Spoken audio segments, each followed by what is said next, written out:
At para naman sa detalye ng balita, Super Typhoon Uwan humina na sa typhoon category. Para naman sa detalye ng balita, DJ Joey Boy, ibalita mo. GV Balita Express. Kiko, humina na nga sa typhoon category ang dating Super Typhoon Uwan matapos tumama sa lupa. Ayon yan sa ulat ng Pag-asa kaninang alas 2 ng umaga.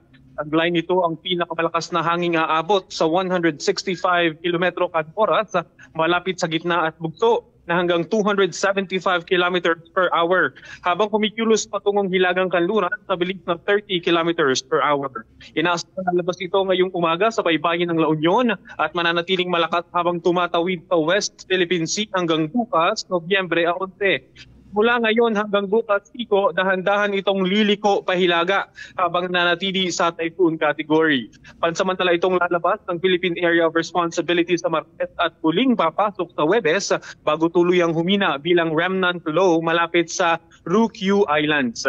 Pinapasok din ng publiko na manatiling alerto, iwasan ang mga mabababang lugar at patuloy na subaybayan ang mga abiso ng Pag-asa at lokal na Disaster Risk Reduction Management Officer. Para sa ito si DJ Joey Boy, TV 99.9, your good vibes.